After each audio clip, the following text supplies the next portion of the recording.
Pronto, estamos gravando. Muito bom, 36 pessoas, excelente. Então, pessoal, boa noite a todos. Obrigado pela presença, pelo interesse de vocês. Obrigado pelos comentários que vocês estão enviando de avaliação do curso. Me ajuda muito a gente ir ajustando conforme o público e tal, né? Peço desculpas novamente pelo fato de a gente não conseguir fazer uma coisa tão interativa. Eu não estou acostumado a dar curso dessa forma, sabe? Eu ficar tagarelando aqui. Eu gosto de ler os textos com vocês, dá tempo para todo mundo falar, mas a nossa turma é grande e o tempo é curto. Então eu estou tentando me adaptar aqui às condições que a gente tem, mas fiquem à vontade para se comunicar comigo. Eu enviei o meu número de zap lá no nosso grupo do curso, lá junto com a minha assinatura ali do nome embaixo no e-mail. Se vocês quiserem me mandar mensagem, fique à vontade, tirar dúvida, podemos conversar com tranquilidade, tá? Então eu vou dar início aqui e vocês vão me interrompendo e vão comentando conforme as dificuldades, tá certo? Podemos começar então, todos apostos? Muito bom, muito bom. Então olha só, vamos começar aqui. Primeira coisa, eu fiz um resumo rápido do que a gente já viu, porque a repetição é importante, ainda mais como um assunto complexo como esse que a gente está vendo. Vocês já estão evoluindo no tema e talvez não percebam, mas é legal que a gente repita um pouco as coisas para ir consolidando, né? Então eu começaria fazendo um resumo rápido do que a gente já viu antes. Nós vimos primeiro um processo de... Nós vimos muitas coisas, né? História das planilhas, interface gráfica e interface por linha de comando. A gente viu bastante coisa, mas aqui eu estou resumindo os processos que a gente teve como parte prática, né? A execução de processos. Qual foi o primeiro processo que a gente viu e executou? O processo de listagem de arquivos. Ele tem duas utilidades principais para o historiador. Primeira coisa, para quem é historiador que pesquisa, ele é um método de controle, é um método de relatório. Porque se você está trabalhando com a consulta a um grande número de objetos digitais, talvez você queira produzir uma listagem no Excel e aproveitar a tabela do Excel como uma forma de você anotar as informações da sua pesquisa referente a cada documento. Então a gente tem essa primeira dimensão da listagem de arquivos, que é a utilidade da listagem.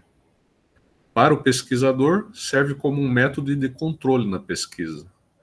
Já para o prestador de serviço, serve como um primeiro passo para a preparação de processos de automação, ou seja, de processamento em lote.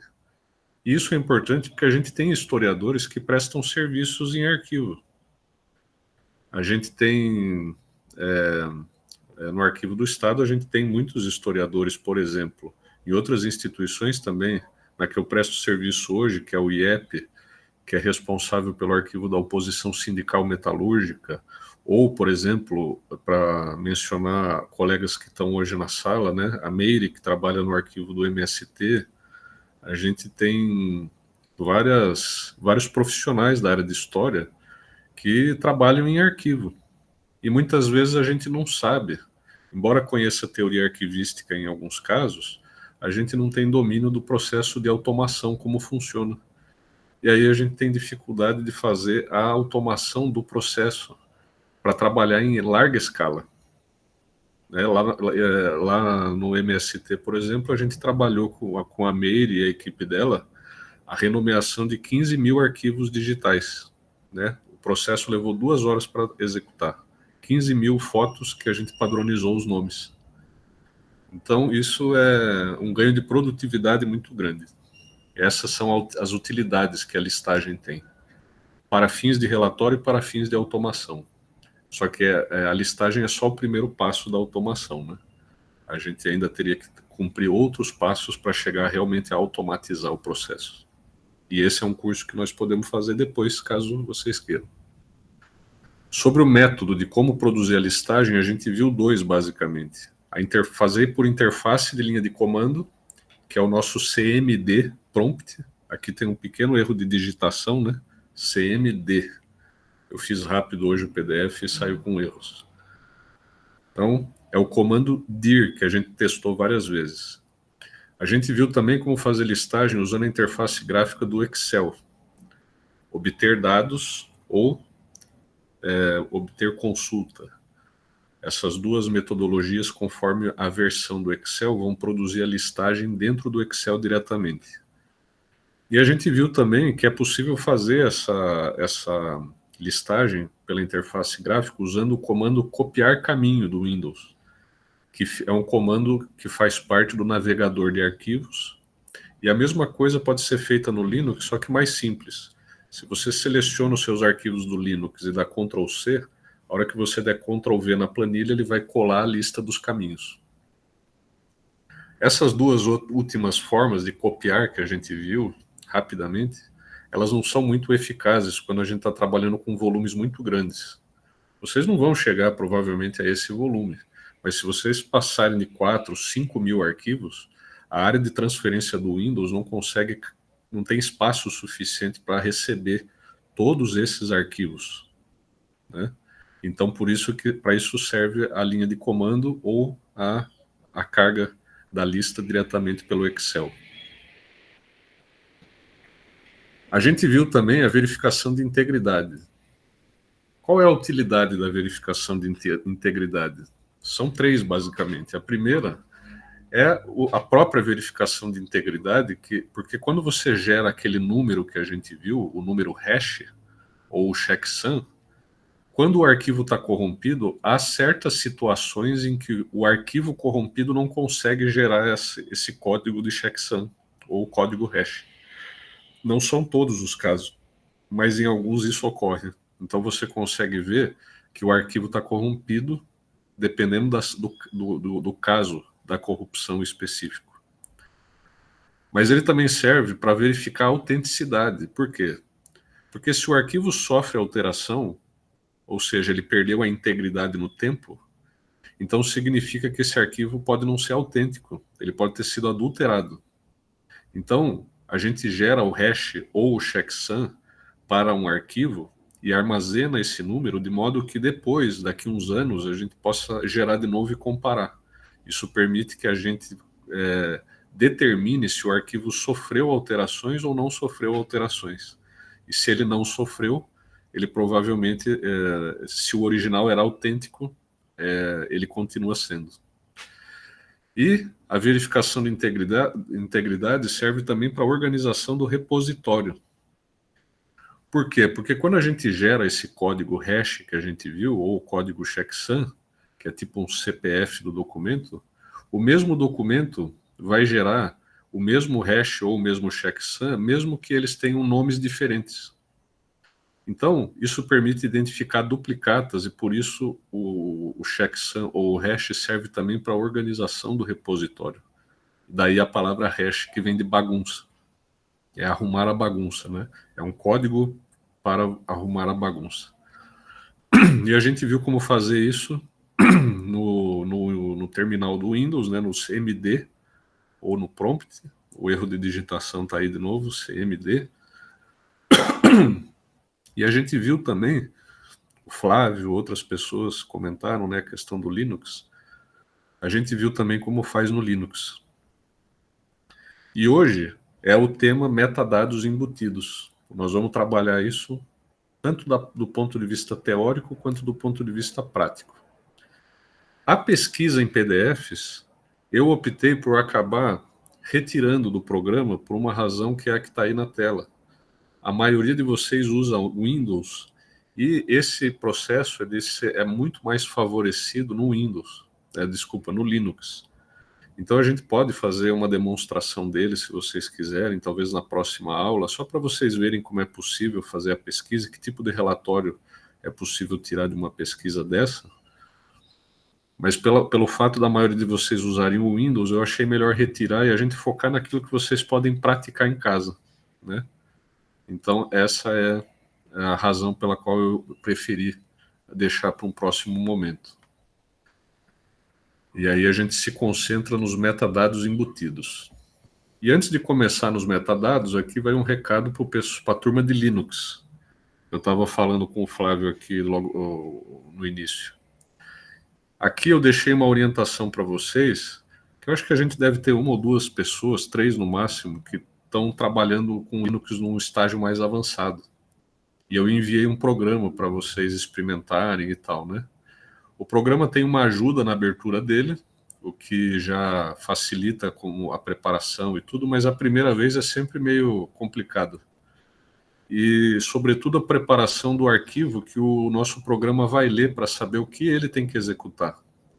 Então, essa linha de comando que eu coloquei aqui é uma linha de comando que vai produzir no Linux, no próprio terminal do Linux, um retorno que é exatamente os dados no formato que o parâmetro precisa ser preparado para funcionar no programa.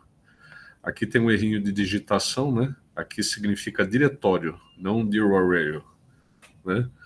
Diretório de origem, diretório de destino e arquivo de destino, que é o relatório onde todos os checksums vão ser gravados. Então aqui vocês podem rodar aí no Linux essa linha de comando e produzir um parâmetro de modo automático e redirecionando com o operador de redirecionamento, que é esse daqui, né? Redirecionando para um arquivo que, por exemplo, pode ter este nome, que é o arquivo de parâmetros. E esta frase é a linha de comando que a gente usa para executar aqueles programas que eu mostrei para vocês. O programa 32 vai fazer uma leitura da lista de tarefas que está neste arquivo de parâmetro. Quem executou vai pôr o nome aqui. O resultado vai gerar um log, um relatório de memória da execução neste arquivo, com os erros sendo armazenados neste outro arquivo. Então esta é a sintaxe da linha de comando para quem vai executar aquele programa que eu enviei na aula passada, que é o programa 032 da plataforma Padá. É um programa para geração de checksum em lote. E lembrando, né, para quem for executar, este comando precisa ser executado primeiro no arquivo do script para tornar ele executável. Do contrário, ele é só um arquivo de texto sem que o Linux não consegue executar, né? Aqui, Flávio, e os demais aí que estão trabalhando no Linux, provavelmente vai precisar do sudo, né? Do comando sudo, para executar com autorização de administrador. Eu não coloquei aqui, mas provavelmente vai ser necessário acrescentar.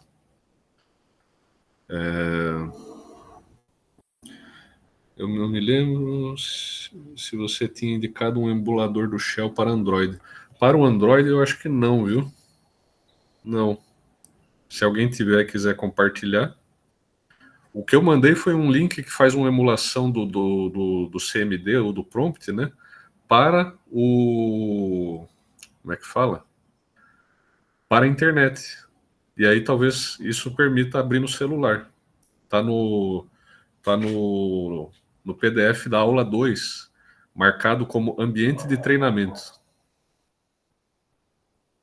Ah, certo. Você conhece um aí para abrir no Android direto. Muito bom. Excelente. Então, seguindo aqui... Opa! Professor, eu nunca utilizei para Windows. Tenho isso, exatamente. Se você... Hoje é a versão 2, Flávio. O WSL2. Então, o que acontece? Você consegue habilitar isso para todo mundo, tá? Eu vou digitar aqui, ó, WSL2. WSL2, eu digitei aí no chat, vocês podem procurar vídeos no YouTube que ensinam como fazer. Isso já vem de fábrica dentro do Windows, E você só precisa entrar num lugar e marcar que você quer habilitar essa opção. O Windows vai fazer alguns downloads na internet, vai instalar para você o Linux e vai pedir para você colocar uma senha que você vai usar quando você for entrar nesse ambiente do Linux, que vai ficar instalado no Windows.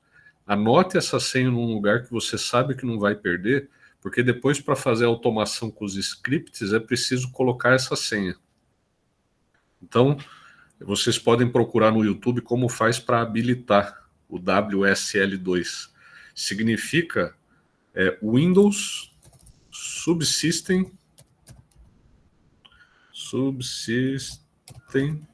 opa, Subsystem for Linux.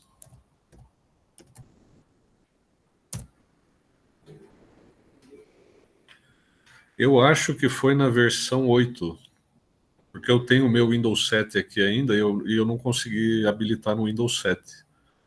No Windows 8 eu consegui. E quando vocês forem instalar o WSL2, ele vai perguntar qual é a distribuição Linux que vocês querem instalar. Qual tipo de Linux? Opa, Linux eu botei errado, né? Linux. Para quem não sabe nada de Linux e está na dúvida sobre o que escolher quando for instalar esse sistema no Windows, basta escolher a versão Ubuntu LTS maior número. O maior número que tiver. LTS? Ixi, talvez o Flávio possa me corrigir aqui. Como é que é o nome do código para a versão estável do Ubuntu? LTS, né? Eu escrevi LST.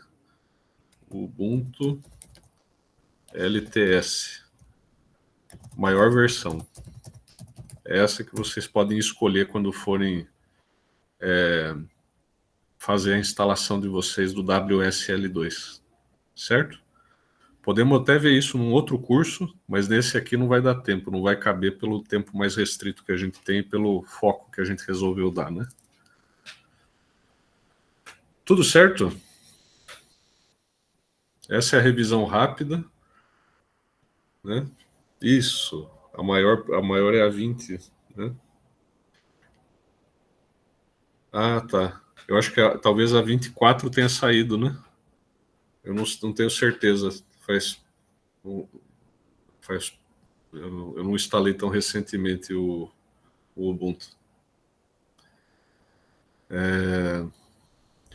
Muito bom. Então, quem é da turma Linux e quiser testar aí essa execução do programa Padá, vocês podem editar o script depois e trocar só para fins de exercício, trocar o comando que gera checksum para o comando do exiftool, que é o comando de metadados. Ele vai funcionar para exportar os metadados em lote. Então, eu posso depois passar para vocês outros códigos que eu tenho pronto, a exportação de metadados em Linux, em Bash e Python, 2 exemplos, e a geração do checksum eu tenho também em Linux e Python, além de outras linguagens, né? Certo? Então, vamos seguir aqui com o nosso tema. O povo do Linux, se quiser trabalhar à parte, pode ir falando aqui no chat que pé que tá, se deu algum problema. E quem está acompanhando o raciocínio principal aqui, que vai ser sobre metadados, também fique à vontade para falar o que quiser, tirar dúvida, né, etc. Podemos continuar aqui, então, com o tema de metadados embutidos? Alguém quer falar alguma coisa? Alguém tem dúvida? Alguém quer falar bem? Alguém quer falar mal? Aqui é democracia, meu negócio é assim mesmo. Pode falar mal do professor, não tem problema não, ninguém vai precisar de nota.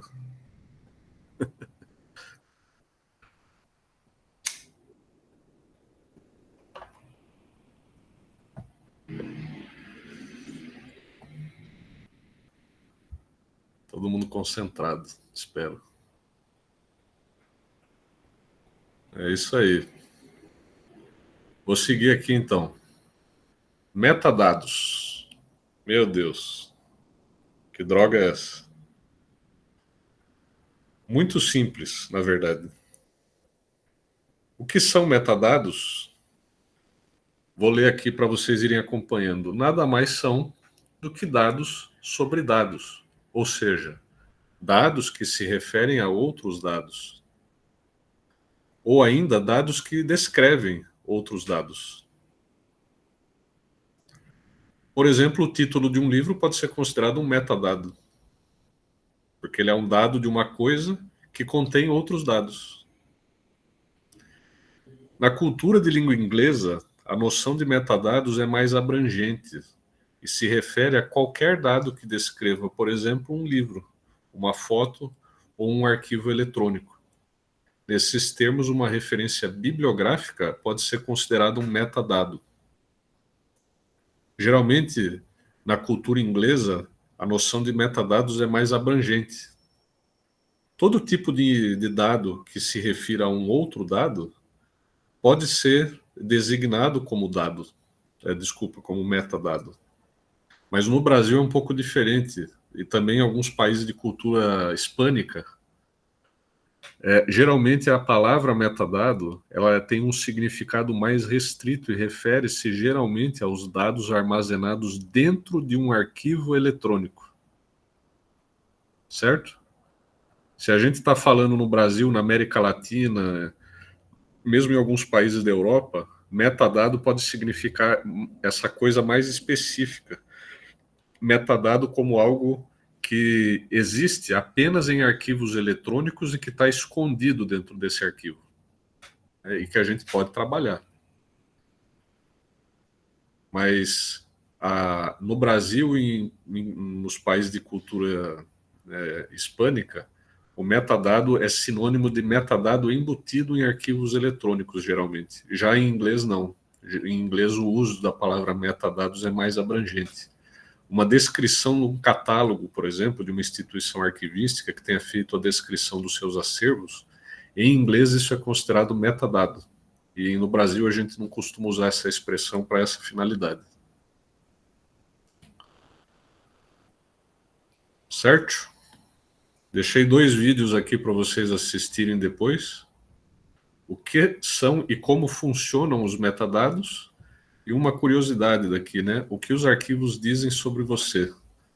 Aqui o cara do vídeo está mostrando como que ao gerar arquivos, os arquivos são gerados com dados nossos, não pessoais, mas dados das máquinas que a gente usa, do lugar que a gente está, da data em que isso aconteceu, e isso fica armazenado, né? Por exemplo, em fotos de celular e coisas assim. Isso tudo é metadados, tá? Então aqui tem 2 vídeos para vocês assistirem com calma depois e conhecerem mais do que se trata esse tema. Quando a gente fala de metadado, também tem uma coisa que são os padrões ou os esquemas de metadados. O que eu quero dizer com isso? Quando a gente está falando de um padrão ou de um esquema, entenda-se por isso que os campos ou o modelo de dados que vai ser preenchido para aquele padrão de metadados, entendeu? Então vou dar um exemplo. Se você está trabalhando com um padrão de metadados genérico, talvez um campo como o campo de título exista. Mas não vai existir um campo chamado, por exemplo, duração do vídeo. Duração do vídeo talvez possa existir num padrão de metadados muito mais específico que é só para vídeos. Se isso ocorre, se os campos para preencher são diferentes de um padrão para outro, então significa aqui que a gente está lidando com 2 esquemas de metadados diferentes, 2 regras diferentes. E a regra mais comum de preenchimento de metadados é chamada Dublin Core. O que significa Dublin Core? Dublin é a cidade da Irlanda, onde o acordo para se criar esse padrão ou esse esquema de metadados foi feito, né, lá na Irlanda, na cidade de Dublin. E core, basicamente, significa essencial. Então, esse padrão ele é um padrão que só contém campos essenciais. São 15 nesse caso. Né? O Dublin Core tem um padrão que é mais abrangente, um padrão maior, chamado Dublin Core estendido, que tem mais campos. Mas o basicão, que é o core, é o Dublin básico, né? O Dublin Core reduzido, simplificado, mínimo, ele contém 15 campos para preenchimento. E se vocês clicarem aqui no segundo link que eu coloquei como material complementar, vai abrir um PDF no site da USP. Eu não sei que disciplina é exatamente, para ser franco, mas eu achei direto na internet. É uma listinha dos campos do padrão Dublin Core, que mostram quais campos existem, como eles são chamados em inglês e o que exatamente a gente deve preencher nesses campos, né? Então eu cometi o equívoco de tentar abrir aqui no meu, mas o meu arquivo, o meu computador, ele está muito problemático. Eu vou tentar deixar ele carregando aqui num cantinho enquanto a gente segue. E vocês podem tentar abrir aí para ver o que tem no campo Dublin Core, né? No esquema de metadados chamado Dublin Core. Que esse esquema seja usado para arquivos eletrônicos e seja um esquema de metadados embutidos, significa que esses campos que vocês vão ver aí nesse PDF que eu pus o link, vocês vão ver que esses campos eles existem dentro dos arquivos, entendeu? De uma maneira que nem sempre a gente consegue ver facilmente. Os campos estão escondidos da gente, por isso que chama embutido. Mas nós vamos ver como no Windows a gente pode fazer para exatamente extrair esses dados e ver eles, eventualmente até editar, mas hoje a gente não vai ver como edita, a gente vai ver só como extrai, para fins de consulta. E aqui, talvez seja importante acrescentar isso, por que é importante a gente saber de metadados? Bom, para o pesquisador de história, é um recurso adicional que você tem para verificar a autenticidade do objeto digital que você está trabalhando. De repente é um material que é dito de arquivo, mas quando você vai ver é a foto da Dilma adulterada lá na campanha de 2000 não sei quanto, que ela tem um negócio lá, que fizeram uma montagem com ela. Já pegaram a ficha do DOPS até da Dilma, do Lula, não lembro, escreveram um monte de coisa e mandaram para a internet. E aí o povo acha que aquilo é verdadeiro. Bom, se você olha nos metadados, você vai ver que não é o metadado original da instituição arquivística, certificando que aquela imagem é autêntica. Então, saber consultar os metadados de um arquivo é um recurso adicional que você, como pesquisador, vai ter para saber, para ter a garantia de que o arquivo é realmente aquilo que ele diz ser. Que o arquivo veio de onde ele diz ter vindo. Provavelmente, se for um arquivo, um PDF de uma instituição, nem sempre as instituições fazem, tá? Não vamos também criar muita expectativa com isso. Nós que somos profissionais da área, a gente sabe que mesmo nos arquivos grandes, o arquivo municipal, o arquivo do Estado, até no arquivo nacional, nem sempre se trabalha corretamente com metadados, mas é um recurso adicional que a gente tem.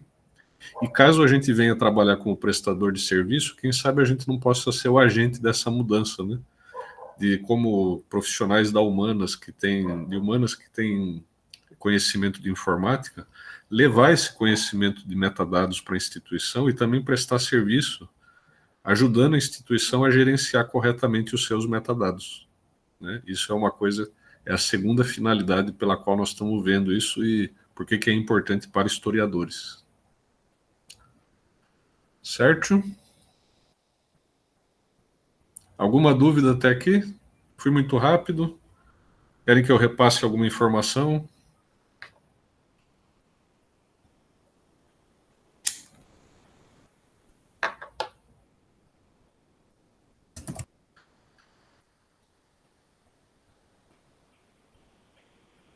Muito legal. Vou prosseguir então, hein? Cutuque em caso de emergência.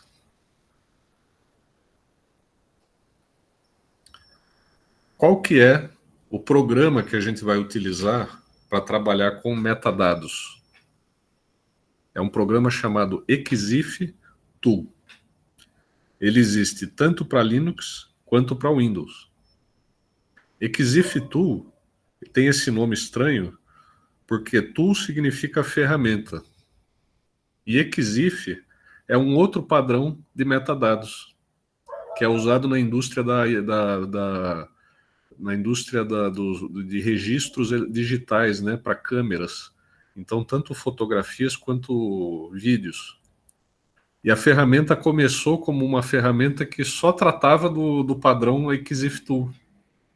Mas ela evoluiu com o tempo e passou a trabalhar com outros tipos outros esquemas de metadados, incluindo o Dublin Core também.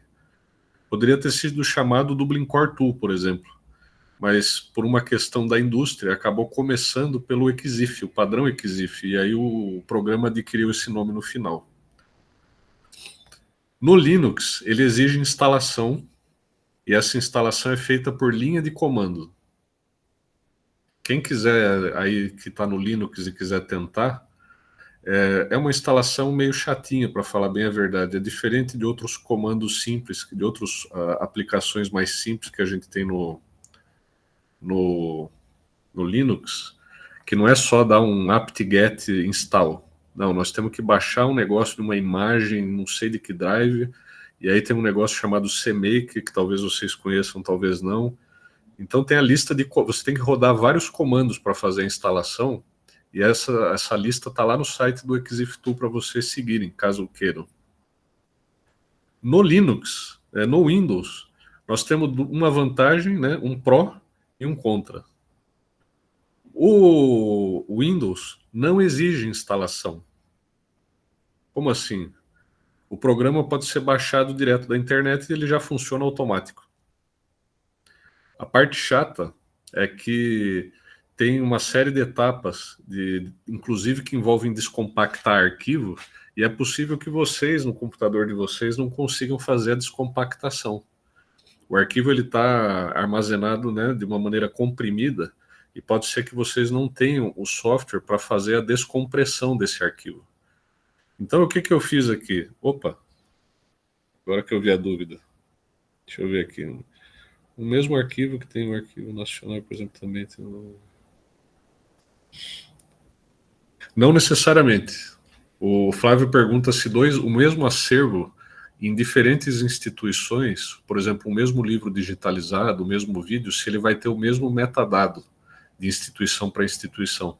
Não necessariamente, porque como os campos de metadados eles são de preenchimento livre, né, em alguns casos, cada instituição pode ter como preencher. Isso pode acabar gerando metadados que divergem. Por exemplo, em biblioteconomia, normalmente a gente usa o campo título de uma maneira bem ampla. O campo título na biblioteconomia significa título e responsabilidade. Significa que você pode pôr o autor no título. Mas o Dublin Core tem um campo só para autor. De repente, uma instituição resolveu colocar o autor no título, por exemplo, e a outra o autor no campo autor mesmo. Vai depender muito também do uso que cada instituição faz desses metadados, então pode ter variações sim. Pode ter. Complica no seguinte sentido, cada instituição tem que definir a sua forma de preenchimento. Quer ver? Deixa eu dar um exemplo mais simples. Vamos supor que você tem um metadado que chama assim, ó, Guerra nas Estrelas, episódio 1. Aí você fala, bom, o que é isso? A primeira reação nossa é imaginar que é o filme. Mas poderia ser uma camiseta. Poderia ser a caneca. Então, geralmente, em arquivologia, né, e biblioteconomia, a gente geralmente põe uma coisa no título chamada designação de material. Então seria Guerra nas Estrelas, episódio 1, entre colchete, filme. Ou entre colchete, caneca. Entre colchete, camiseta. Pode ser um material promocional. Pode ser um gibi. Pode ser um álbum de figurinha. Então, tem instituição que pode querer, por exemplo, acrescentar a designação de material no título, para esclarecer o título, enquanto outra instituição pode preferir não colocar. Então, isso tudo vai criando variações onde cada instituição tem a sua política de preenchimento. Em arquivologia, infelizmente, a gente tem essa situação, porque é uma área menos padronizada. Na biblioteconomia, não. Se você está trabalhando com acervo de biblioteca, e a biblioteconomia segue regras muito rígidas. Então, aí sim, os metadados é de se esperar que eles sejam, para o essencial, que eles sejam idênticos, porque o bibliotecário ele segue a mesma regra, não importa onde ele está trabalhando, e é uma regra internacional. Então, é possível até que metadados de diferentes países possam ser idênticos, mas isso é na área de biblioteconomia. Na área de arquivologia, a regra é menos rígida e gera muitas variações.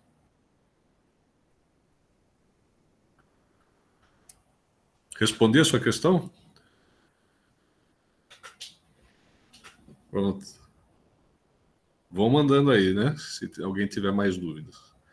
Então, olha só, voltando aqui à questão então do nosso programa de gerenciamento de metadados. Nós podemos trabalhar no Linux, mas para isso tem que instalar no link, né? Tem que entrar no site e ver a linha de comando. E para trabalhar no Windows, a gente teria que baixar um arquivo que está compactado e talvez vocês, no computador de vocês, não tenham esse programa para descompactar. Então eu criei um link num drive meu e eu vou enviar o link para vocês, onde vocês podem baixar o arquivo. Aliás, perdoe,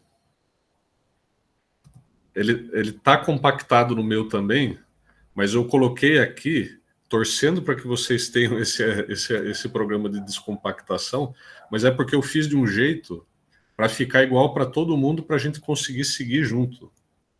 Na verdade, essa é a razão pela qual eu pus no Drive. Para a gente seguir junto, entendeu? Com alguns exemplos dentro, arquivos de amostras que a gente pode testar.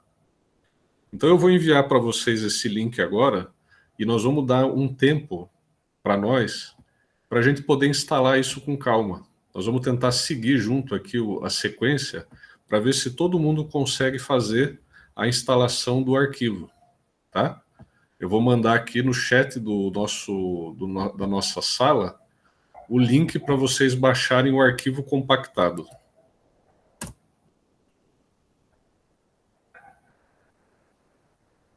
Botei no chat, dei enter. Aí, foi. Vocês vão encontrar um arquivo chamado exiftool32.rar. Ele está compactado.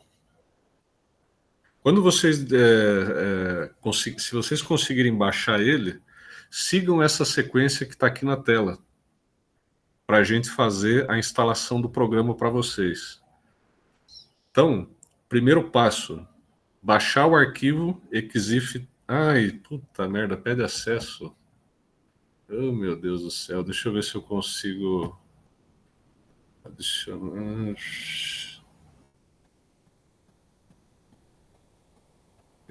Compartilhar. Apenas eu posso acessar. Putz, não configurei direito isso daqui. Peraí, deixa eu ver se eu consigo mexer. Aqui. Compartilhar.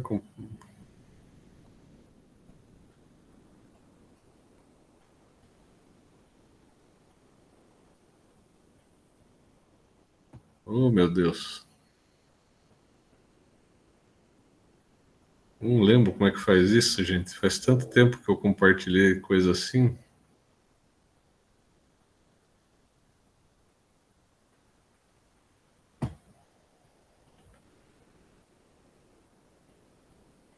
Deixa eu ver se eu consigo liberar o acesso para vocês. Vamos fazer assim, ó. Não tem alguma pasta. Meu drive não. Oh, meu Deus. Deixa eu tentar aqui.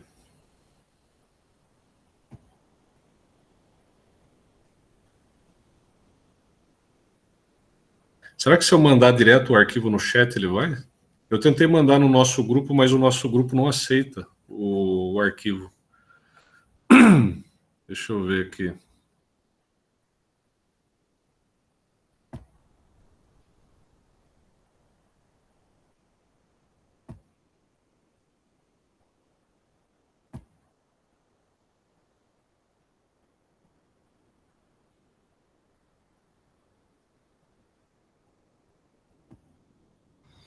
Professor, acho que Deixa eu ver se eu... Fala. Pode para falar. compartilhar, tem que apertar como compartilhar, aí aparece meio que os e-mails USP, aí dá para ampliar para qualquer pessoa com link, sem precisar de acesso. É estranho que essa opção não está aparecendo aqui para mim. Ixi. Quando eu clico em compartilhar agora, ele diz que compartilhamento não está disponível. Talvez porque eu esteja carregado no como Antônio na nossa reunião. Deixa eu ver se eu consigo. Peraí. Deixa eu tentar uma última coisa aqui. Senão a gente vai pelo site do programa mesmo, não tem problema. Eu vou tentar acessar o meu e-mail para ver se o pedido de acesso está chegando pelo meu e-mail. Se tiver, eu vou autorizando vocês. Acho que é o jeito mais rápido.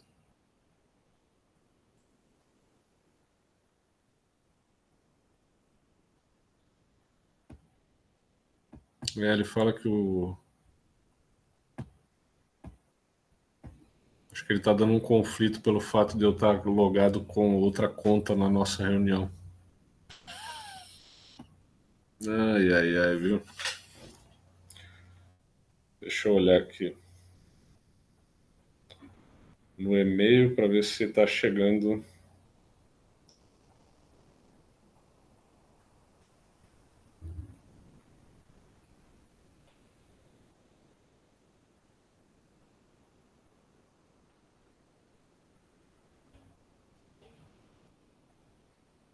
Eu vou fazer diferente.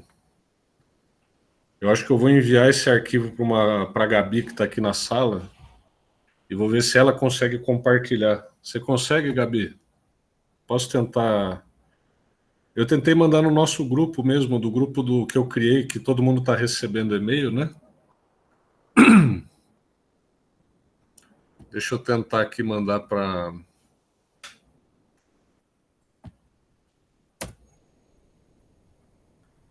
Eu vou tentar mandar para a Gabi para ela compartilhar com vocês aí. Deixa eu ver se eu consigo. Estou recebendo as solicitações aqui no e-mail mesmo. Eu vou autorizando aqui. Quem não pediu acesso, peça agora, eu vou começar a autorizar todo mundo. Eu acho que. Bom, se bem que meu e-mail tá uma lentidão danada. Ai, meu Deus. Me atrapalhei hoje aqui com esse negócio. Vamos fazer diferente. Pronto, vamos fazer uma outra coisa. Para a gente não demorar muito e não perder tempo da aula. Eu vi aqui o Zap, Gabi, não funcionou. O Google está dando algum conflito porque eu estou logado em 2 contas. Eu não consigo, eu teria que sair da reunião para reconfigurar. Não tem problema, vamos fazer o seguinte então, olha só. Entrem no site do Exiftu mesmo, tá? O Exiftu está aqui, ó. exiftu.org. Entrem nesse site por conta de vocês mesmos e baixem o arquivo compactado, porque de qualquer maneira o que eu vou mandar está compactado. Se vocês conseguirem descompactar, melhor. Se não conseguir, não tem problema. A gente faz a demonstração para vocês verem e a gente tenta fazer essa instalação num outro momento. O link que vocês vão baixar dentro do site do Exiftu é esse daqui, ó. Eu vou mostrar para vocês agora. Deixa eu ver. Este daqui, ó. Acervos digitais. Tá vendo aqui, ó? Windows 32 bits. Baixem o de 32, porque eu testei na minha máquina. Eu acho que esse 32 vai funcionar em qualquer Windows, tenho quase certeza. Esse 64 pode ser que não funcione em todos os Windows. Então a primeira coisa que vocês vão fazer é baixar esse arquivo no computador de vocês. Primeira coisa. Segunda coisa, vocês vão gravar esse arquivo na área de trabalho. E aí dá para seguir o roteiro que eu fiz para o outro arquivo, né? Vocês vão baixar esse Windows 32 lá no site do Exiftool. E depois de baixado, vocês vão copiar o arquivo na área de trabalho.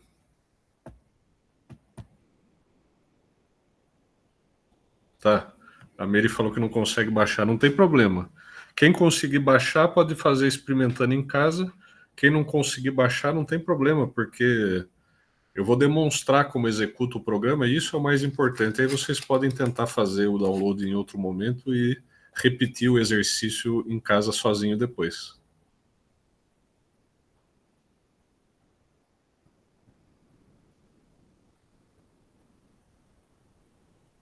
Depois de baixar o arquivo, vocês vão colocar ele na área de trabalho e com o botão direito do mouse, vocês vão ver se aparece essa opção aqui, ó, Extract Here.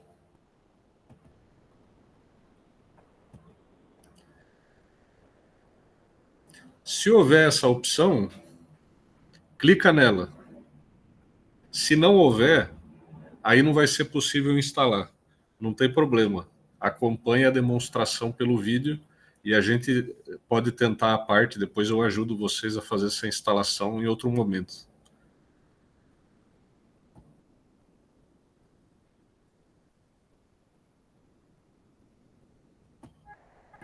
Pelo que o Guilherme, pelo que eu vi, o Exiftool está no repositório do outro. Ah, certo. Ótimo. Isso, extrair tudo, talvez seja isso mesmo, mas o importante é extrair aqui, entendeu? Ou melhor, oh meu Deus, esse arquivo eu não sei como é que ele está. Bom, na verdade vocês têm que descompactar. Procura descompactar. Isso. Quem tem o programa de descompactação de arquivo vai conseguir abrir ele na área de trabalho. Ou vocês podem pôr extract here ou extract com o nome do arquivo, né? Eu acho que talvez a gente faça extrações diferentes entre nós aqui, não tem problema. Eu vou tentar administrar aqui essa divergência entre as descompactações que vão ficar em diretórios diferentes. Certo? Então, a primeira etapa é baixar o arquivo no site do Exiftool. A segunda etapa, colocar na área de trabalho. E a terceira etapa é fazer a descompactação. Quem conseguiu fazer e descompactou, manda um joinha para eu saber. E quem não conseguiu, manda um joinha para baixo.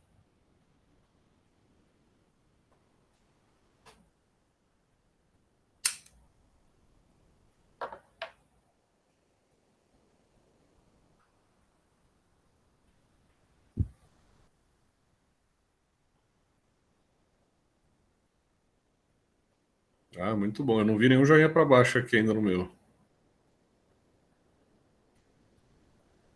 Ótimo. Teve alguns nomes que apareceram sem joinha. Ah, tem gente que está processando ainda. Tudo bem, sem problema. Sandra. Júlia. Vejam o que acontece no computador de vocês, Sandra e Júlia. Se vocês conseguiram fazer o download, mas o arquivo aparece na área de trabalho com um como se fosse uma pagininha em branco, um quadradinho branco, é porque o Windows de vocês não tem o programa que faz a descompactação do arquivo. Não tem problema, eu posso ajudar vocês depois da aula, a gente pode tentar fazer a instalação.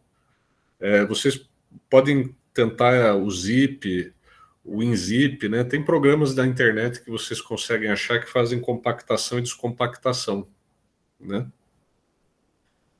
Não, imagina, Sandra, isso é besteira. Besteira, paga isso daí, já. Isso aí não tem nada a ver, não. É introdutório mesmo, estamos aprendendo, tá todo mundo aprendendo. Eu estou aprendendo coisas novas também, quando a gente faz curso, sempre aprende uma coisa nova. Então, o clima é da gente aprender a fazer mesmo, não se preocupe. Então agora, para aqueles que conseguiram fazer, vocês vão fazer o quê? Entrar no terminal, né? No CMD ou no prompt do Windows. Vamos entrar nele.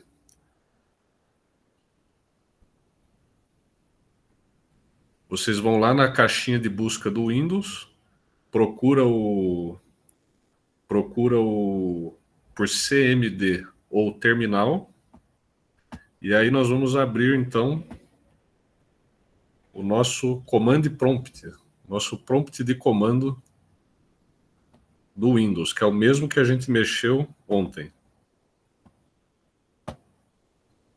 Então tá aqui, ó.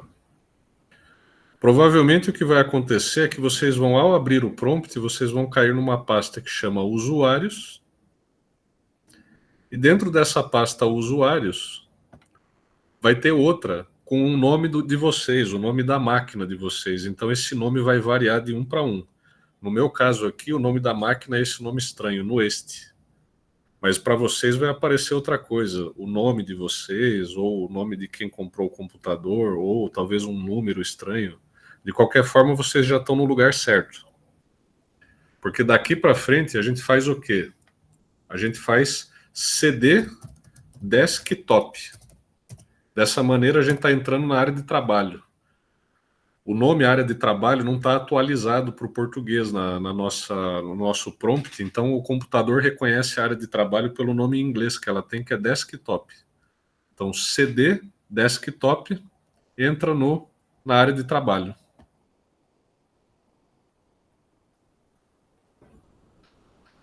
Agora vocês vão fazer o seguinte, vocês vão dar veja se vocês têm a descompactação do arquivo pode ter sido feita de duas maneiras diferentes, tá? Então nós vamos fazer um teste aqui. Eu vou escrevam assim, ó, exiftool.exe e dá Enter. exiftool.exe. Eu vou dar Enter. No meu falou que eu não tenho esse arquivo aqui. Tá certo. Porque a minha instalação tá de um outro jeito. Entendeu? Para alguns de vocês pode ter aparecido a ajuda do exiftool. Se você recebeu um monte de texto que mostra ajuda, então você está no lugar certo já. Você não precisa mexer mais nada para estar no lugar de fazer os exercícios. Ó, eu vou tentar escrever de novo, exiftool. Ó. Esse aqui é que é a mensagem de erro que normalmente, ó, exiftool não está reconhecido. O que isso significa? Que na minha descompactação de arquivo, eu não tirei o arquivo do exiftool desta forma, que o exe ficou aqui. Mas para alguns de vocês pode ter aparecido um longo texto que é a ajuda do exiftool. E basta ir clicando qualquer tecla para descer na ajuda ou apertar a letra Q para sair da ajuda. Se a ajuda apareceu para vocês, então vocês já estão no lugar certo. Não precisa fazer mais nada, é só aguardar para quando a gente chegar na hora de fazer o exercício mesmo, tá? Agora, para quem deu erro igual o meu, então significa que a gente tem que entrar em mais um diretório. O que vocês vão fazer? Vocês vão dar CD e escrever exif e apertar a tecla Tab. A tecla Tab vai preencher automático. E aí vai dar o nome em que do diretório em que exiftool está gravado. Eu não sei se a Gabi está fazendo dessa forma, Gabi. Se você tiver, será que você consegue compartilhar a sua tela? Só para a gente ajudar o pessoal a entrar no diretório?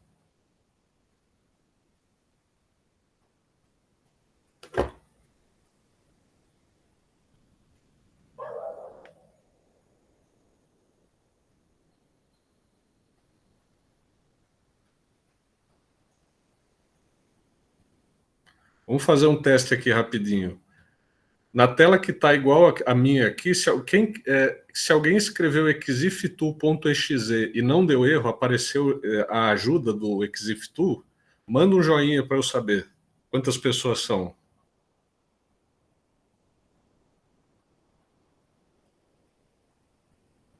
Não está acessando o desktop. Se não estiver acessando o desktop, certo. Eu estou vendo que eu achei que a gente ia conseguir fazer a instalação, mas realmente é um trabalho talvez um pouco mais complexo. Ah, o Pedro conseguiu.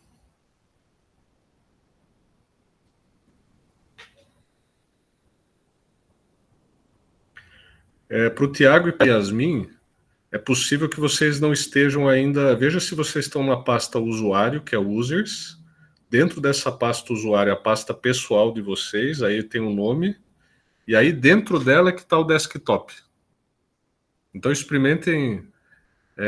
para quem não conseguiu acessar o desktop, digita isso aqui primeiro, ó, cd barra, depois cd users, depois cd e o nome de vocês, ou o nome da máquina. Se vocês não souberem, aperta dir para saber eventualmente qual nome colocar. Aí sim coloca cd o nome da máquina. E aí você vai estar onde? cd desktop. Desktop. Então tem que aparecer assim, ó, C2 barra users, barra o nome de vocês, o nome da máquina, barra desktop. Vocês têm que estar dentro desse diretório.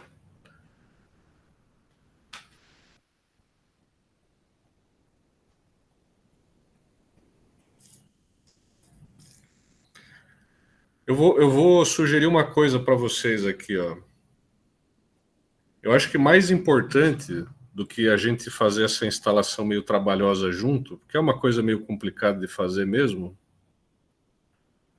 vamos fazer diferente. Veja se vocês topam. Eu posso fazer a demonstração na minha linha de comando para vocês verem como faz. As instruções sobre como fazer estão todas no PDF da aula. E aí, quem não conseguiu fazer a instalação, pode ficar ou hoje depois, mais um pouquinho e eu ajudo, ou a gente tenta fazer isso na próxima aula, ou até um outro dia. Não é uma coisa difícil, mas é algo que é trabalhoso. E vocês vão estar cada um numa situação diferente, entende? E talvez gere uma dificuldade, né? Pronto, o Tiago aqui também acha isso, vários joinhas. O Pedro tem uma questão. Pode falar, Pedro.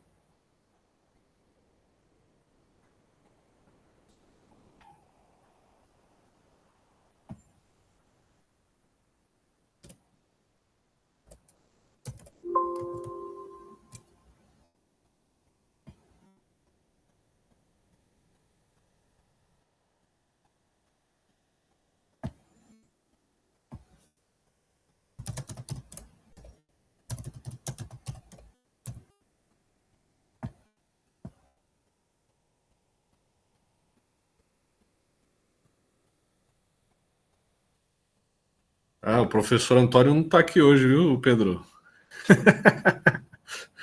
Não, aqui é o Carlos mesmo, é que eu estou no perfil do Antônio para poder gravar a reunião. Mas para mim é um elogio, o Antônio é um grande amigo.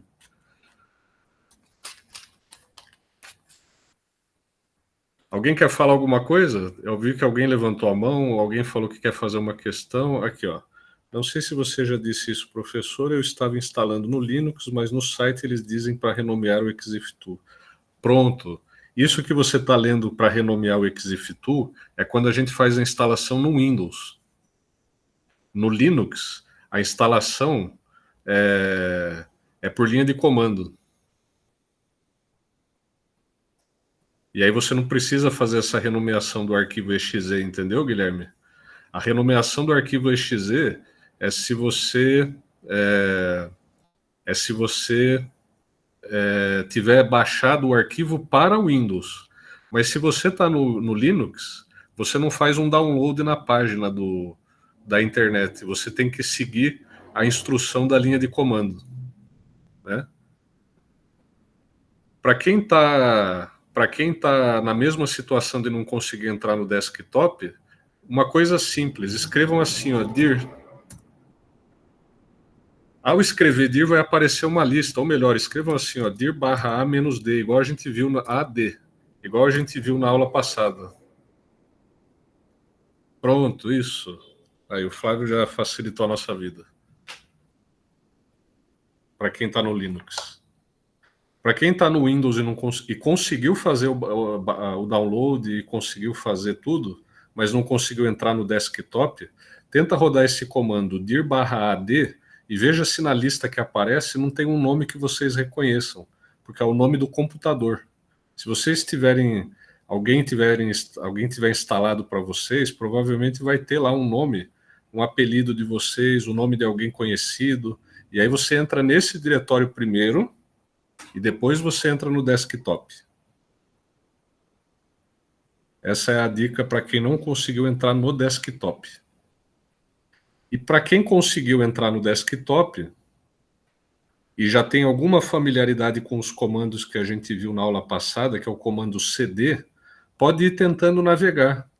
Dá cd tal diretório, dá um dir, até você achar o arquivo exiftool.exe.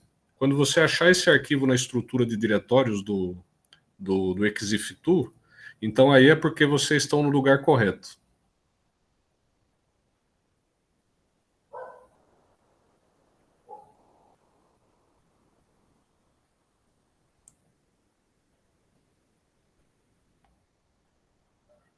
Eu acho que é isso mesmo. Deixa eu rodar o meu aqui, Flávio.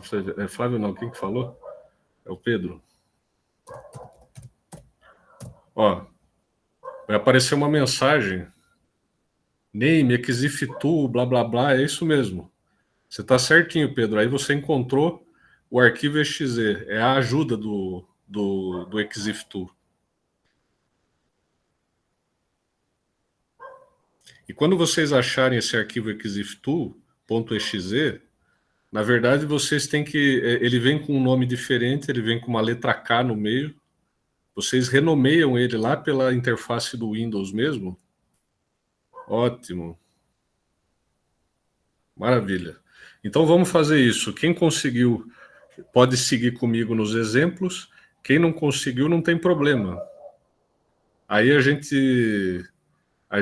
vê depois da aula quem teve dificuldade e a gente tenta acertar para quem não conseguiu, tá bom? Ou na aula que vem, a gente dá um jeito. O mais importante agora é vocês verem acontecendo para saber depois como usar na hora que tiver a instalação feita. Certo? E aí a gente encerra a aula de hoje exatamente com isso. Com essa experiência de vocês verem o exiftool funcionando e saber na prática o que é metadados.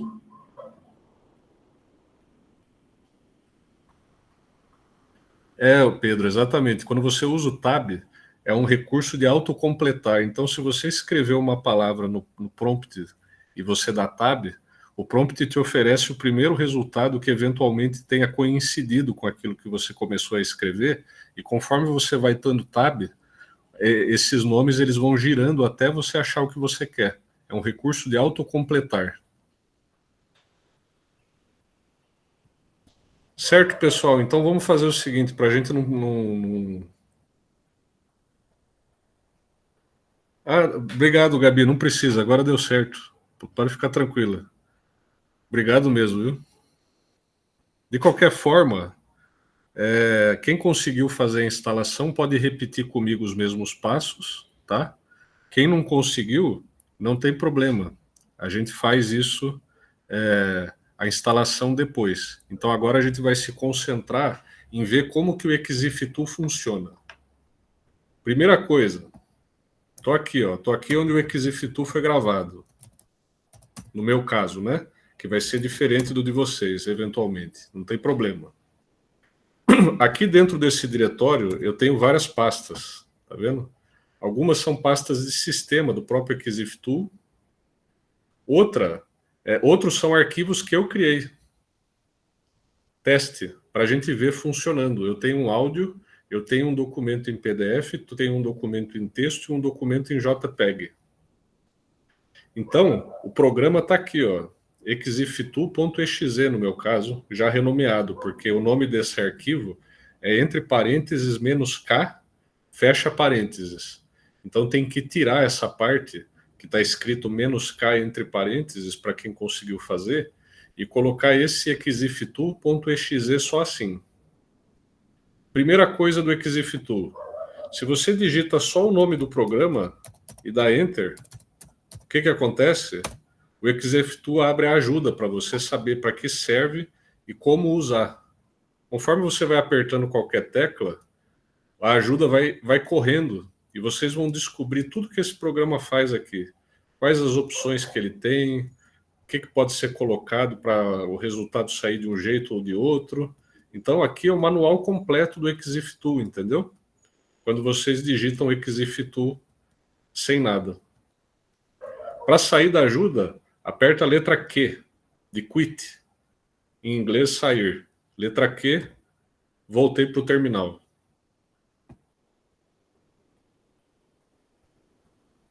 Certo? Agora, como é que faz para ver os metadados dentro de um arquivo? Simples. Basta a gente digitar o programa, o nome do programa exiftu, e em seguida digitar o nome de um arquivo. No meu caso, eu tenho um arquivo aqui que é chamado teste, por exemplo. Ó, vamos ver um arquivo de áudio. Teste áudio MP3. Dei Enter. Olha só o que apareceu aqui. Isso é o mais importante para hoje. Essa lista que está aparecendo aqui para vocês é a lista de metadados de um áudio MP3. Percebem? A quantidade de dados que a gente tem aqui, tem o nome do arquivo, tem o tamanho dele, a hora que ele foi modificado, que ele foi criado, o formato dele, que é MP3, qual é a versão do MP3, quantos canais ele tem de áudio, qual que é a qualidade do áudio, tá vendo?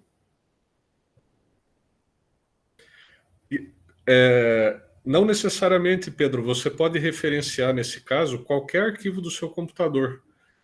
Mas para facilitar o exercício de hoje, pega um arquivo qualquer e grava dentro da pasta do exiftu, junto com o exe. Aí vocês podem testar em arquivos de vocês. Pega, por exemplo, o arquivo da aula de hoje, ou o arquivo do qualquer outro pessoal de vocês, e gravem na pasta do exiftu. Aí você pode repetir exatamente o que eu fiz aqui. exiftu.exe, e aí a gente vai colocar o nome do arquivo, o nome do arquivo que a gente quer ver os dados. Estão vendo? Tudo isso aqui são metadados. Não está no formato do Blincore. Está num outro formato, provavelmente um formato que é da indústria, uma coisa própria para áudios. Então, vocês vejam que tem aqui um monte de informações. Ó. Copyright flag. Aqui está dizendo que essa música não tem copyright. Isso é bem estranho, porque essa música é o Tira da Pesada em versão 8 bits, de tecladinho. Obviamente deve ter o copyright, mas alguém colocou no metadado que não tinha. Olha só. Aí eu posso usar esse arquivo, então, como se ele não tivesse direito autoral, e depois eu justifico dizendo que a pessoa que me forneceu sem o metadado que tinha direito autoral. Então, por aqui a gente vê como o metadado tem a sua importância. Ó, é estéreo? É estéreo, está dizendo que sim. Estão vendo? Então, todos esses campos que estão aparecendo na tela para vocês, todos eles são campos de metadados. Cada um desses dados aqui são dados referentes a outros dados, aos dados que armazenam a música. Entendeu? Por isso que eles são metadados. E esses dados, eles são específicos para áudio. Vocês podem ver que em muitos casos são específicos. Ó. Camadas de áudio, quer dizer, quantos canais. Qualidade do áudio. Isso daqui a gente não vai encontrar, por exemplo, no arquivo PDF. Não tem camadas de áudio no arquivo PDF. O padrão de metadados do arquivo PDF vai ser um pouco diferente. Então vamos ver agora como é que é, ó. O padrão de... Opa, tem alguém que levantou a mão? Talvez seja acidente. Se alguém quiser falar, pode falar, viu? Fique à vontade.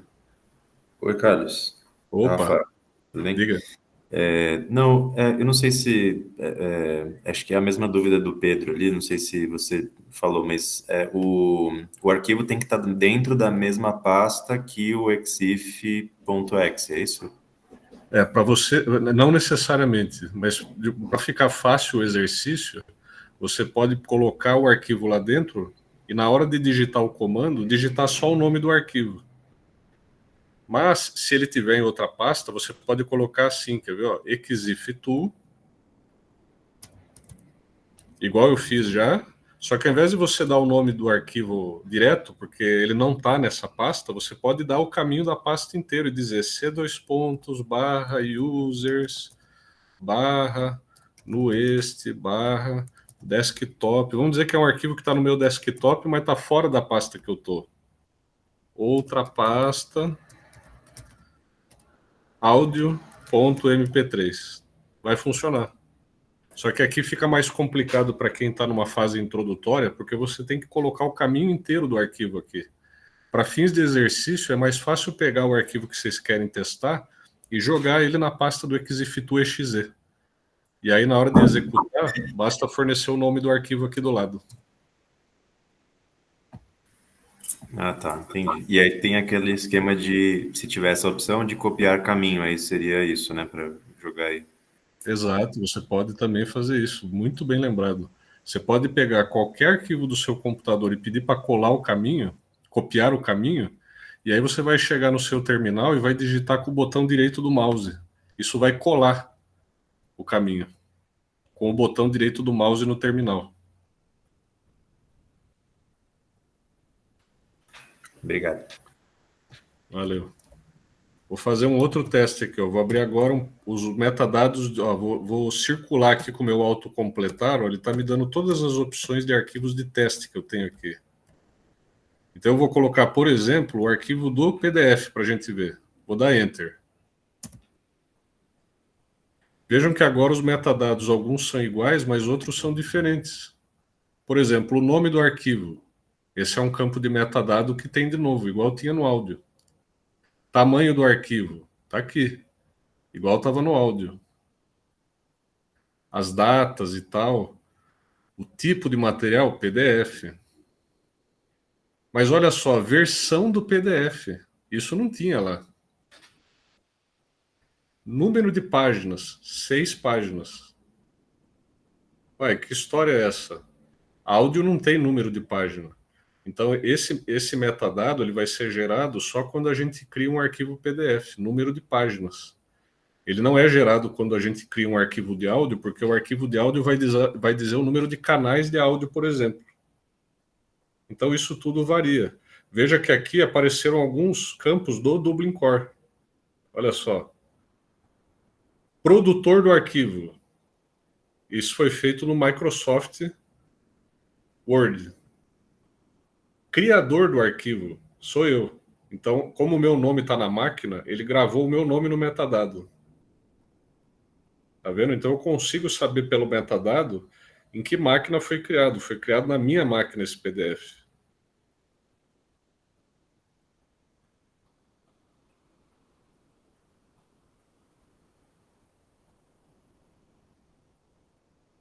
Ah, o Pedro deu certo. A Gabi. Fiquei curiosa, não consegui, escrevendo CD área de trabalho. Ah, Gabi, é porque a área de trabalho ela está sempre chamada de desktop. Dá um dir no diretório que você está de usuário da sua máquina e você vai ver que... Ah, desculpa. Ah, ela conseguiu digitando área de trabalho, é isso? Perdi o comentário da Yasmin aqui, desculpa. CD área de trabalho. Ah, olha só, tá correto, funciona. Então, o que acontece é que a máquina de vocês tem algumas que estão com diferente. Eu não tinha visto, desculpe. Exatamente. Quem não conseguiu dar o CD desktop, tenta dar o CD área de trabalho com acento. Tem essa variação realmente. Tem computadores que estão de um jeito e de outro. Eu não sei dizer para vocês por quê, para ser franco.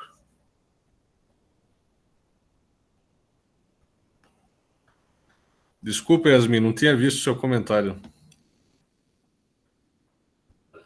Certo? Agora nós vamos tentar um outro, que agora é um arquivo de imagem.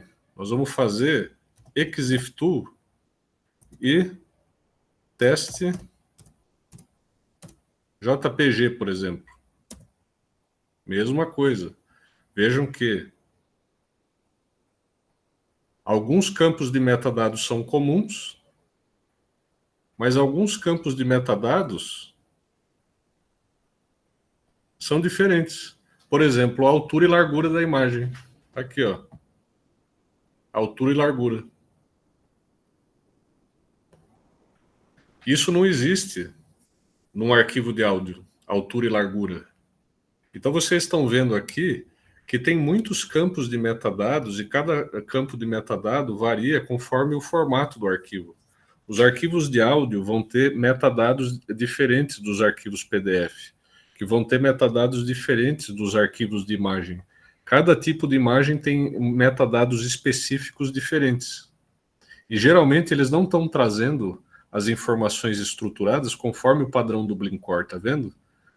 O título, por exemplo, criador. Quem foi o criador desse arquivo? Não aparece. Se tivesse em Dublin Core, teria que ter obrigatoriamente um campo chamado autor. Aqui não tem. Significa então que a gente não tem o padrão do Dublin Core descrito, preenchido nesses metadados dessa imagem. Entendeu? Eu poderia fazer um outro ainda, que é, por exemplo, de arquivo TXT. Olha só que pouquinho que tem de metadado. Tem menos. Mas da mesma forma, alguns são comuns. De novo, o nome do arquivo. De novo, o tamanho dele. De novo, as datas relacionadas a esse arquivo. Quando foi criado, modificado, etc. Mas olha só. Quantas linhas tem nesse arquivo? Uma. Quantas palavras tem? 2. Esse metadado também não vai aparecer num arquivo de imagem, porque não tem número de linhas no arquivo de imagem, nem quantidade de palavras. Então, essas informações, por exemplo, ó, são específicas do arquivo TXT, essas aqui de baixo. Então, varia bastante. De um arquivo para outro, de cada formato de arquivo diferente, sempre vai ter um campo de metadado ou outro que diverge, porque ele traz informações específicas de um determinado formato de arquivo.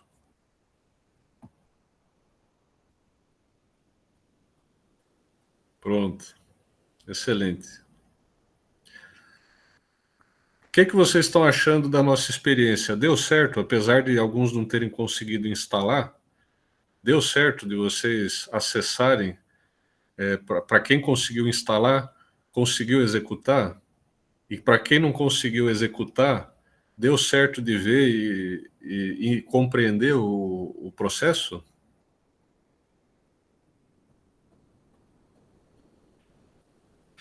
Maravilha. Se tiver alguém que não conseguir executar, mas compreender tudo. Perfeito.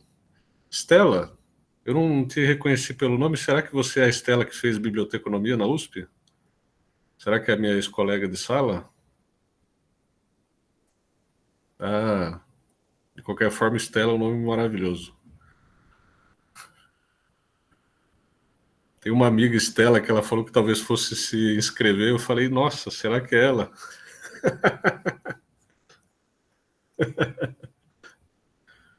Deu certo, aí legal. Muito bom. Olha, data de metadados. Interessante. Isso eu não tinha visto também em outros arquivos. Muito bom. Legal. Eu vou mostrar agora outras coisas que vocês podem fazer com o exif2. E provavelmente a gente vai finalizar mais ou menos próximo disso, dessas últimas demonstrações que eu vou fazer agora. Vejam só, eu estou colocando os metadados num formato que ele sai tipo numa lista, tá vendo? Aqui tem a lista dos nomes dos campos e aqui tem a lista dos dados que estão relacionados nesses campos. Só que eu posso pedir a lista num outro formato. Tem um formato que é chamado arquivo CSV, valores separados por vírgula. O que significa isso? Olha só. Cada coluna está separada por uma vírgula agora. Por isso que esse arquivo é chamado valores separados por vírgula. Então, aqui o terminal está simulando a estrutura de uma tabela que o Excel vai conseguir reconhecer. Então, a hora que eu tentar abrir esse arquivo CSV no Excel, se eu fizesse assim, por exemplo, ó, usar o direcionador para criar um arquivo e chamar ele, por exemplo, metadados.csv, os metadados, ao invés de aparecer na tela, vão ser inseridos no arquivo chamado metadados.csv, e esse arquivo vai abrir no Excel. Ele vai abrir e o Excel vai reconhecer que cada vírgula é uma célula. Então aqui, esse formato é um formato, na verdade, de tabela. Então essa é a primeira opção do Exiftool que modifica o comando e que eu queria mostrar para vocês. Ao inserir essa expressão CSV aqui, ó, menos CSV, antes de pôr o nome do arquivo, eu modifico o formato de saída do dado para que ele se transforme numa tabela simulada. Essa tabela é simulada porque cada célula está dividida com... Cada coluna está dividida com a vírgula e cada linha está com com a sua quebra. Perdão. O Excel vai reconhecer tudo isso e vai transformar esses dados para a gente que estão em texto numa estrutura de tabela apropriada. Entendeu? Então, essa vírgula, ela indica a quebra da célula. Para quem é especialista já na área de informática, tem um pouco mais de conhecimento, vocês podem usar também um outro formato que eu não vou explicar do que se trata agora, tá? Mas o pessoal de Linux talvez tenha familiaridade, que é o formato JSON. É um formato de banco de dados. Também é possível fazer aqui. Mas eu não vou explicar isso agora porque foge um pouco do nosso tema. Vamos ficar no CSV por enquanto.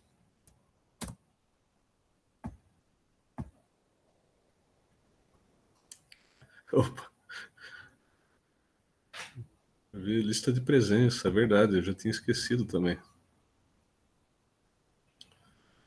Ótimo. Então agora eu vou mostrar uma última coisa para vocês, olha só.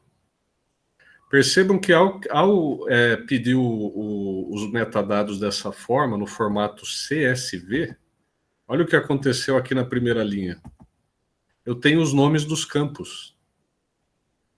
Mas veja que aqui não tem espaço, tá vendo? File name, lá quando a gente rodou o formato de lista, ó, vou rodar de novo para a gente ver file name. Ó, file name está escrito aqui com espaço, tá vendo? File name. Esse aqui é o nome que a lista dá para a gente para ficar mais legível, para ficar fácil de ler o campo. Mas o campo tem um nome diferente. O nome dele mesmo vai aparecer quando a gente pedir o arquivo, o resultado no formato CSV, ó, file name tudo junto. Às vezes o nome do campo muda bastante, viu? E por que é importante saber o nome do campo mesmo que a gente consegue enxergar no arquivo, na saída CSV, ao invés de saber só o nome que ele tem aqui, ó, a etiqueta dele? Essa é só uma etiqueta visual. Aqui é o nome verdadeiro. Por que é importante a gente saber o nome verdadeiro? Porque você também pode digitar o nome verdadeiro aqui, ó, e pedir só um campo. O campo file name. Eu coloquei o nome do campo no comando, ó, e portanto ele me dá só este campo agora. Eu também poderia ter feito com o CSV junto. Ele vai me dar em formato de tabela, mas essa tabela tem uma coluna só. Aliás, tem duas. O nome do arquivo que eu tirei o da metadado e o nome do campo, file name, com o nome do arquivo do lado repetido nesse caso. Tá vendo? Por que é importante a gente saber fazer a extração de campos específicos? Porque olha só, no caso de arquivo TXT, vamos pegar um arquivo de PDF, ó. PDF. Deixa eu achar ele aqui. PDF. Opa, acho que alguém comentou alguma coisa, deixa eu olhar. Não. Nesse arquivo PDF, eu vou pedir de novo, ó, pedir os metadados. O que apareceu aqui? Ó? Tem um metadado chamado page count. Tá vendo? Número de páginas. Tá dando 6 aqui. Mas espera aí. Page count não é o nome do campo. É só a etiqueta dele. Se eu pedir esse mesmo metadado em CSV, eu vou descobrir que page count, nesse caso, é junto sem espaço. Tá vendo? Esse é o nome verdadeiro desse campo. Page count. Então eu posso rodar o comando de novo, só que agora pedindo só o número de páginas. Page count. Ele me deu 6. E eu posso, por último, essa é a última coisa mesmo que eu vou mostrar para vocês, eu posso fazer com que essa saída de dados seja simplificada ao máximo. Eu posso ir subtraindo elementos dessa saída com um argumento -s. Subtraia. Primeiro, ele tirou uma coisa. Agora, ele tirou outra. Agora, ele tirou outra. Até que só sobrou um número. Por que isso aqui é importante?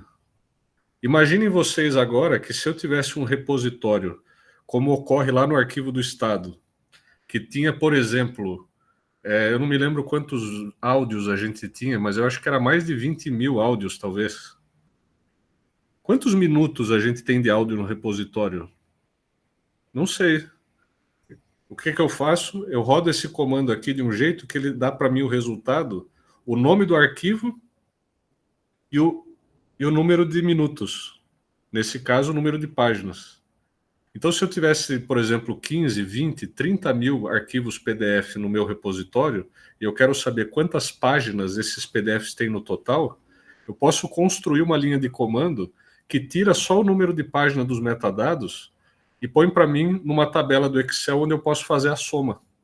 E eu tenho ainda por cima a informação de que o tal PDF tem tantas páginas. Eu posso construir uma linha de comando que tem essa característica, entendeu? E o número 6 vai aparecer para mim, o 8, 12, 21, vai aparecer sempre isolado já com um número pronto para eu somar na planilha do Excel. Então, basicamente, são essas as opções que o Exifitu permite a gente executar. E se vocês voltarem para o PDF da aula de hoje, vocês vão ver que todos esses exemplos estão dados lá.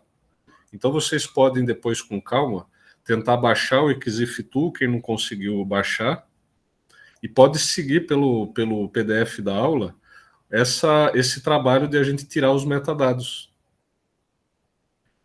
Quem conseguiu fazer já a instalação, já pode ir direto para o PDF para treinar em casa. E quem não conseguiu fazer, se quiser, me manda uma mensagem no Zap e a gente pode conversar com calma depois. Para quem não conseguiu fazer a instalação e a execução, eu vou deixar o meu número do Zap aqui no chat, ó, para vocês me procurarem se precisar. Certo? O que vocês acharam? Gostaram? Odiaram? Não teve ninguém que odiou aqui, meu? Sempre tem alguém que odeia. O pessoal deve ter quem odiou, será que já saiu? Muito bom. Legal que vocês gostaram, fico contente. Espero que... Olha só. Muito bom. Muito bom. Fico muito contente, espero que vocês tenham aproveitado. Não se preocupem com as dificuldades, isso tudo é normal para quando a gente está começando, é uma fase introdutória, não se desanimem. É um negócio mesmo de prática. Quanto mais vocês usam, mais vocês vão ficar craques e uma hora vocês vão pensar, nossa, eu não sabia fazer e agora eu sei fazer isso. Vocês já sabem fazer bastante coisa e já viram bastante coisa se comparar com a média dos nossos colegas da área de humanas. Então não desanimem com qualquer dificuldade, repitam o que vocês aprenderam, uma hora vai ficar natural e vocês vão conseguir desenvolver com muita naturalidade tudo isso, tá? O que nós vamos fazer daqui para frente agora, nos próximos encontros? 2 coisas. Primeiro, a gente pode conversar sobre a continuidade do curso. Se alguém estiver muito animado, a gente pode pensar em alguma coisa. Ou pela USP, ou de outra maneira. Fica a cargo de vocês proporem, se quiserem propor algo. Eu tenho algumas ideias para sugerir se vocês se animarem. Segunda coisa, a parte de conceitos de informática e a parte teórica da informática e a prática da informática, nós encerramos hoje. A gente viu listagens de arquivo, a gente viu verificação de integridade e a gente viu metadados embutidos. São 3 coisas essenciais para quem trabalha como pesquisador da área de arquivo, né, pesquisador em história, que utiliza acervos digitais como subsídio, porque você consegue listar os arquivos, fazer os seus relatórios, verificar se são arquivos que estão íntegros, se são autênticos, né? Você consegue determinar a qualidade do arquivo com o qual você está lidando. E se você é um profissional que quer prestar serviço na área de arquivo, de acervo digital, aqui você está tendo contato com os primeiros recursos para aprender a fazer processamento em grandes lotes e vender o seu trabalho como um prestador de serviço. Isso é o que a gente viu até aqui. Agora, nas 2 próximas aulas, a gente vai fazer uma coisa muito diferente. A gente vai lançar um olhar mais teórico-crítico sobre os problemas de informática. E nós vamos sair um pouco da parte técnica da informática em particular. Nós vamos trabalhar referenciais da área de humanas, principalmente os nossos pensadores marxistas, o Marx e o Engels, e nós vamos trabalhar criticamente a compreensão do fenômeno da informática como um fenômeno, como um objeto de pesquisa histórica e de pesquisa social. Entendeu? Então, a próxima aula, nós vamos discutir a dimensão ideológica da classificação arquivística, usando um texto do Engels chamado Ludwig Feuerbach, o fim da filosofia clássica alemã. Nós vamos trabalhar o caráter ideológico da classificação de arquivos. E eu vou mencionar nessa próxima aula uma série de outros temas que eu vou dar uma primeira pincelada, que são relacionados a isso também. Por exemplo, como que o Marx propõe a periodização da história? Ele é contra a ideia de a gente periodizar como idade da pedra ou idade do bronze, o que dá uma ideia para a gente. Será que ele não seria crítico à ideia de uma sociedade da informação? Essa periodização da nossa época como sociedade da informação, será que é correta? Ou será que outras formas de periodizar? O fetichismo da mercadoria aplicado, por exemplo, ao fenômeno do computador. A gente aparecendo como escravo da máquina, ao contrário do que é de fato. Nós somos quem manda na máquina, mas aparece ela como sendo mandando na gente. Então tem uma série de aspectos do fenômeno da tecnologia que nós vamos discutir a partir de passagens do Marx e do Engels. Então o próximo material que eu vou enviar para vocês são citações de Marx e Engels que nós vamos utilizar de subsídio, e eu estou muito confiante que a próxima aula vai ser uma aula bem mais participativa. Eu vou tentar ser bem sucinto para que vocês possam ler coletivamente o texto, cada um lê uma parte, e a gente abrir um debate para explorar o fenômeno da informática de uma perspectiva crítica. E por fim, na última aula, que vai ser na sexta, vai ser eu e 2 colegas do departamento. Um deles é o professor Lincoln, que é quem é responsável pelo curso aqui, e o tema da tecnologia como um tema de pesquisa histórica vai ser o tema da última aula, junto com o professor e com a companheira Rosa, lá da História Econômica da USP também. Então, a última aula da sexta é um debate sobre a tecnologia como objeto de estudo acadêmico e a partir de uma abordagem crítica. Certo? Só para dar uma visão geral para vocês, de onde nós paramos aqui, as próximas duas aulas vão ter um caráter bem diferente da que nós tivemos até aqui, porque vão ser aulas mais teóricas, voltadas efetivamente para o historiador que pesquisa o fenômeno da tecnologia e quer fazer isso de um ponto de vista crítico. A parte técnica e prática termina hoje.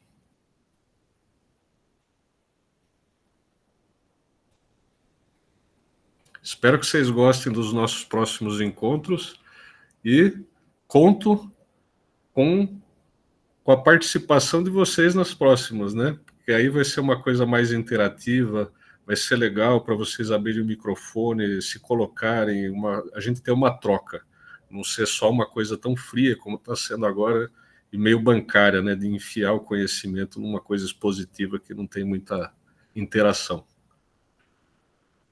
Certo, pessoal? Eu acho que é isso. Agradeço a presença de todos vocês. Fico muito feliz que vocês tenham gostado. Aqui tem uma sugestão da Olga. Vamos pensar, Olga, podemos sim. Inteligência artificial é mais difícil, mas o Excel com certeza dá para fazer. Com certeza. O inteligência artificial nós podemos até fazer para falar como a inteligência artificial funciona antes de mais nada, como um conceito. Antes de ser uma técnica que a gente digita no terminal, a gente explicar como é a lógica de funcionamento de uma inteligência artificial. Isso dá para fazer. Né? E dá para fazer Excel também. Vão anotando esses temas aí, e quando a gente chegar... Isso, olha só, vocabulário controlado.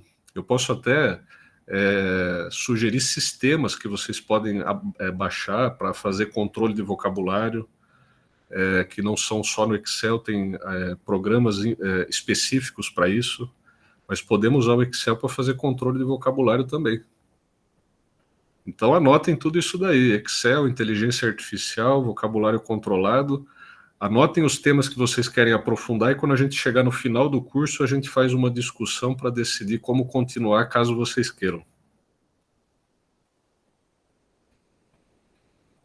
Certo?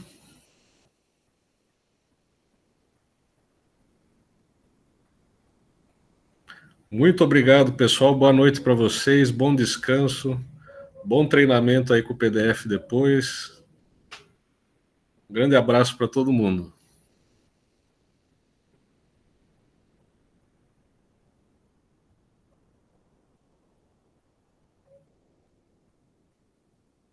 Tchau, tchau.